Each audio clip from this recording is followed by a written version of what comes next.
और अब 60 second news में बात महाराष्ट्र में औरंगजेब पर छिड़े संग्राम की। औरंगजेब को महान बताने वाले समाजवादी पार्टी के नेता अबू आजमी पर विधानसभा से निलंबन की तलवार लटक रही है।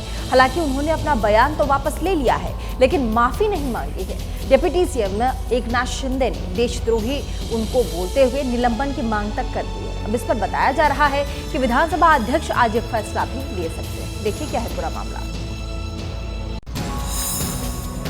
जा रही है नहीं, मैं नहीं मानता। औरंगजेब के ज़माने में भारतवर्ष जो है सोने की चिड़िया था, एक इंसाफ पसंद बादशाह था वो। इसको ज़बरदस्ती के हिंदू मुस्लिम करके नफरत वाला काम नहीं करना चाहिए। मैंने जो औरंगजेब की तारीफ किया, मैंने कभी अन्य किसी महापुरुष या संभाजी महाराज हो, छत्रपति शिवाजी महाराज हो, उनके बारे में कोई एक लफ्ज़ गलत नहीं बोला है। लेकिन अगर इन चीज़ों से किसी को वो लगता है कि इसको तोड़ मरोड़ के पेश करके किसी को लगता है कि मैंने गलत बोला है, तो भाई मैं अपनी पूरी स्टेटमेंट को वापस लेता हूँ। अबू आजमी ने बयान भले ही वापस ले लिया, लेकिन घमासान थमा नहीं। मंगलवार को विधानसभा में जोरदार हंगामा और प्रदर्शन हुआ। अबू आजमी छत्रपती शिवाजी महाराज आणि संभाजी महाराजांचा जाणीवपूर्वक अपमान करतो, म्हणजे हा अबू आजमी देशद्रोही आहे, देशद्रोही आहे। डिप्टी सीएम एकनाथ शिंदे ने अबू आजमी को देशद्रोही करार दिया और उन्हें सस्पेंड करने की मांग की, जिस पर आज विधानसभा स्पीकर अपना फैसला सुना सकते हैं। और बिहार में बजट सत्र का आज चौथा दिन है। आज विधानसभा में बजट पर चर्चा शुरू होगी। कल विधानसभा में सत्ता पक्ष और विपक्ष के बीच तीखी नोकझोंक भी हुई। देखिए। चुनाव का ये तनाव बिहार में लगातार दिख रहा है। खूब बार पलटवार हो रहे हैं। कल विधानसभा में नीतीश कुमार ने अपनी सरकार के पहले का हाल बताकर आरजेडी पर हमला बोला। इस बार अगला चुनाव होगा तो इस सबको कुछ नहीं मिलेगा। हम लोग सब काम इतना बढ़िया से कर रहे हैं कि जनता खुद सोचेगी, और हम लोग जो साथ हैं एक ही साथ रहेंगे। नीतीश ने अपने भाषण में एक बार फिर साफ किया कि वो पाला नहीं बदलेंगे। जब हम लोग आए थे तो उस समय की स्थिति क्या थी, याद है ना? पहले क्या स्थिति थी? काम के बाद कोई घर से नहीं निकलता था। नीतीश ने अगले चुनाव में आरजेडी के हार की भविष्यवाणी की, तो तेजस्वी ने भी सरकार पर तीखे प्रहार किए। सरकार खटारा, सिस्टम नकारा, मुख्यमंत्री थका हारा, आम आदमी फिर रहा मारा मार। बिहार में आज राजनीति आरक्षण के मुद्दे पर गर्म रहेगी।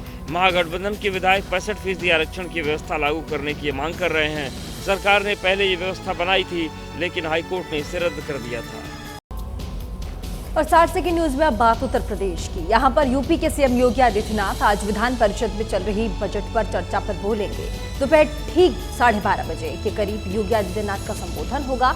इससे पहले कल विधानसभा में बोलते हुए योगी ने समाजवादी पार्टी पर जोरदार और करारा प्रहार किया था। देखिए।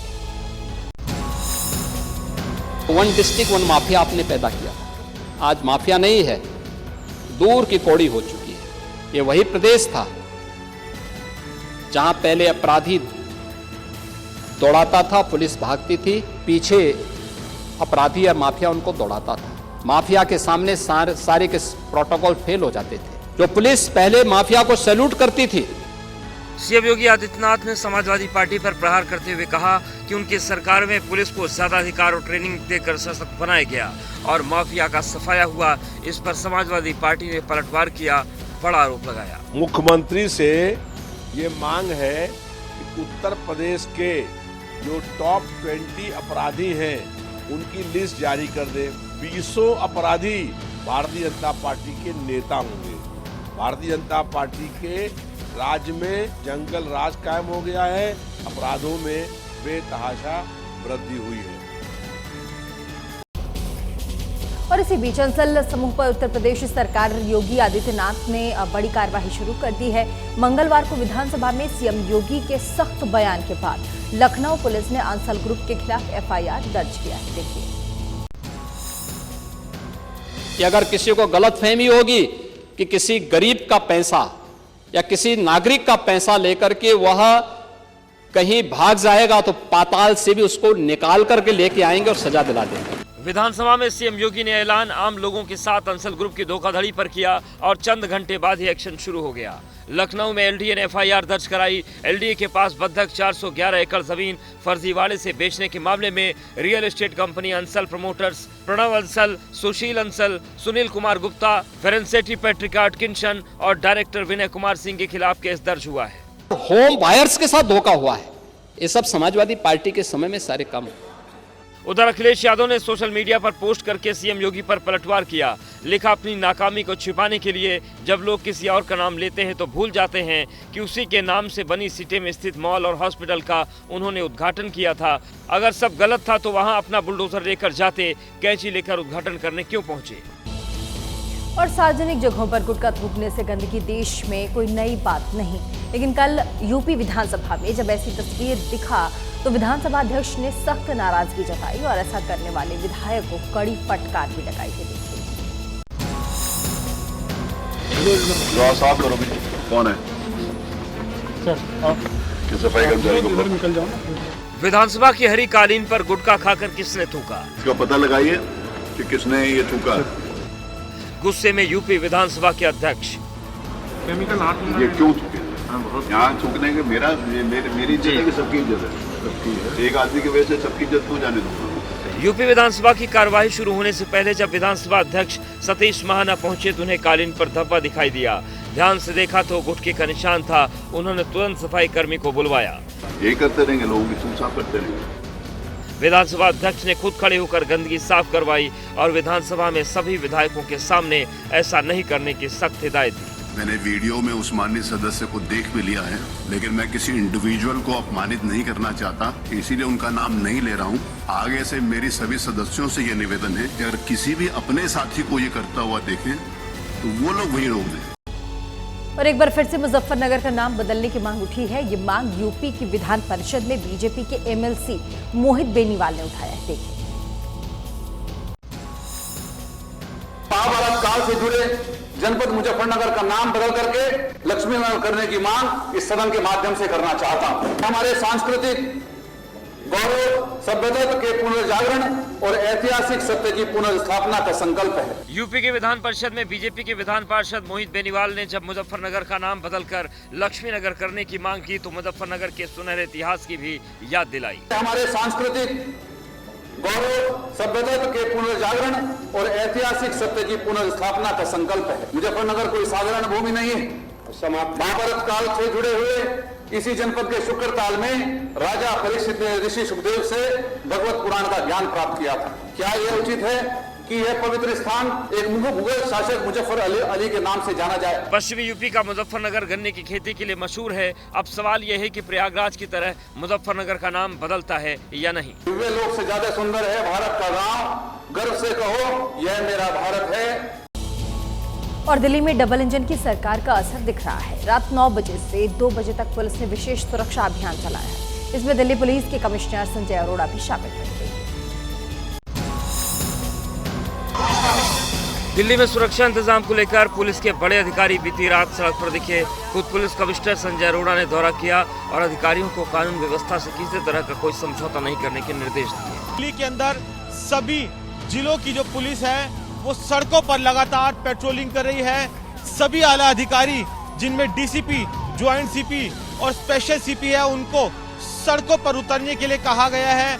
इसी तरह का अभियान पूरी दिल्ली में चलाया गया जिस हर इलाके के डीसीपी शामिल हुए। ये जो एरिया है ये डिफेंस कॉलोनी के पास का है और डिफेंस कॉलोनी के पास के एरिया में डीसीपी साउथ के साथ में पुलिस की पूरी टीम मौजूद है। आपको बता दें होम मिनिस्टर के साथ बातचीत भी हुई कानून व्यवस्था को लेकर दिल्ली की नई मुख्यमंत्री रेखा गुप्ता की। दिल्ली में बीजेपी सरकार बनने के बाद गृह मंत्री अमित शाह ने सीएम रेखा गुप्ता और पुलिस कमिश्नर के साथ बैठक की थी और राजधानी में कानून व्यवस्था बनाए रखने में किसी तरह की कोताही नहीं बरतने के निर्देश दिए थे। अब उसका असर दिख रहा है।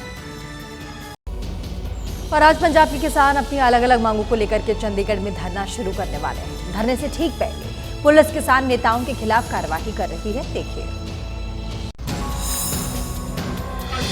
तस्वीरें पंजाब के बरनाला की है जहां किसानों ने पुलिस की गाड़ी को घेर लिया।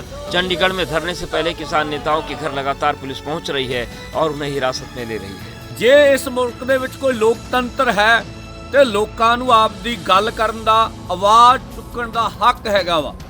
पंजाब के सीएम भगवंत मान और किसानों के 2 दिन पहले बैठक हुई थी, लेकिन बात नहीं बनी और मुख्यमंत्री बीच में ही बैठक छोड़कर चले गए थे। कदे रेल रोको, कदे सड़क रोको, कदे पाइप रोको। ये ना कहो कि मोर्चा भी जारी रहूगा ते मीटिंग भी। मैं कहा आज वाली मीटिंग सारी कैंसिल है ते मोर्चा ला लो। किसानों की मांग है कि पंजाब की कृषि नीति लागू की जाए।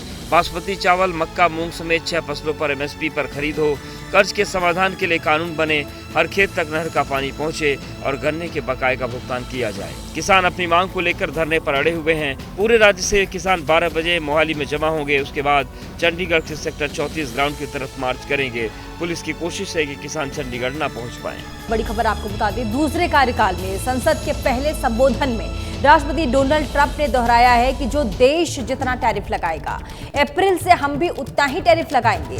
भारत में ज्यादा टैरिफ का जिक्र किया गया। साथ ही आपको याद होगा कि कल कनाडाई सरकार की तरफ से बड़े ही कड़े तेवर में अमेरिका को यह कहा गया था कि अगर अमेरिका हमारे ऊपर ज्यादा टैरिफ लगाता है तो हम भी डबल टैरिफ लगाएंगे। बदले में राष्ट्रपति डोनाल्ड ट्रंप ने भी कहा था कि अगर कनाडा ऐसा सोचता है तो हम कनाडा के ऊपर भी अप्रैल से ज्यादा कर लगाएंगे, टैरिफ लगाएंगे। और ऐसे में भारत का भी जिक्र किया है राष्ट्रपति डोनाल्ड ट्रंप ने। साथ ही चीन का भी जिक्र किया है राष्ट्रपति डोनाल्ड ट्रंप ने। उन्होंने कहा कि ये वो देश हैं जो हम पर 100% से ज्यादा अगर टैरिफ लगाते हैं तो हम भी अप्रैल से इनसे ज्यादा टैरिफ उन पर लगाएंगे। तो कड़े शब्दों में राष्ट्रपति डोनाल्ड ट्रंप ने सीधे सीधे कहा है।